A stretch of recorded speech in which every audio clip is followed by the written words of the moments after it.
everybody, it's Anna. Welcome to this week's 3-card tarot spread. So I start with the situation card, which is where I asked to get some kind of insight into what we can expect for this week. And the card I pulled for the situation card is the Knight of Swords. Swords are connected to the element of air, and they're about the mind. They're about ideas and beliefs and expectations and mindsets. And the Knight is really the most active court card we have. So the Knight is doing something in the world. And in this case, you can see this Knight is very active. He's on a charging horse. He's got his sword raised. He knows what he's doing. He's on his quest, and he's tearing across the field to make it happen. So when this card shows up, it can be very positive. It can say, hey, I've got my plan. I know what I'm going to make happen. I know exactly what I'm doing, and nothing's going to stop me, right? But the challenge of this card, built right in, is what we see in actually the second card we have today, which is actually the challenge card. So it falls right together with that. The challenge card today for this week is the Fool reversed. So upright, the Fool is one of my favorite major arcana cards. It's an energy of childlike faith. This man right here, he's looking up at the sky. He's got a flower in his hand. He's just really enraptured in the moment, and he's about to step off a cliff. And the Fool can do that because the Fool completely trusts that he is beloved and he's cared for. He believes in magic. And because he believes in magic, magic shows up for him. So when this card shows up for us upright, it's about reminding us to cultivate this childlike wonder and adventure and not get so caught up in what happened in the past or what might happen in the future or being responsible and planning and rational that we lose track of the truth, which is that we are beloved of the universe. And if we'll just kind of relax more, the universe will take care of us and help bring synchronicities to us and really bring adventures to us. So that's when it's upright.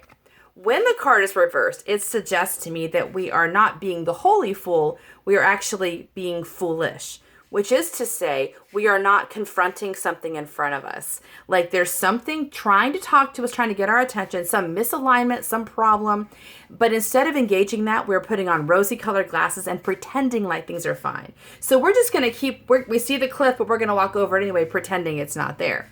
So the reason this connects really well to the Knight of Swords, I think, is because sometimes when we're tearing off across a field and we're so confident we're right, we can be overcompensating for the fact that we feel insecure and maybe we're not really sure. And we don't like feeling unsure or insecure. And so we push forward kind of to get away from that feeling. Well, maybe I'm feeling scared, but I'm going to work hard and pretend that I'm confident and happy. It's like fake it till you make it, right? Well, this card would say,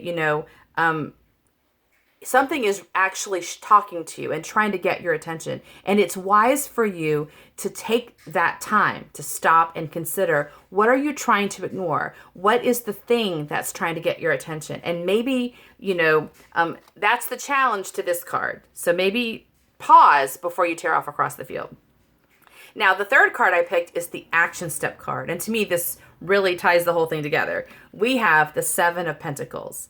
So the pentacles are connected to the physical realm. They're about things that we create or make in the physical realm. They're about money and hobbies and our jobs, and they're also about physical vitality. So it's about things you can taste and touch and see.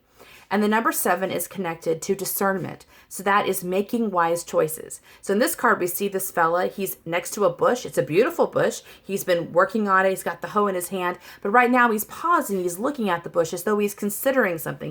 He's reflecting for a moment. So when this card shows up, it tells us that we've been investing in something that we really thought we wanted, but now it's time to take a moment and pause and ask ourselves, is this really turning out the way we want? Maybe we had a vision for something, and as we're moving along, we're beginning to see that vision isn't matching the reality. And maybe we need to pause and ask ourselves, do we want to keep doing this same activity, or do we want to make a change? Do we want to shift to something that matches us more correctly? And so to me, again, this is the correction to this card. If you're tearing off across the field because you're so confident you're not going to question yourself, then you don't get a chance to ask the question, is this what I really want? It doesn't really matter what I want because I'm going to take action anyway.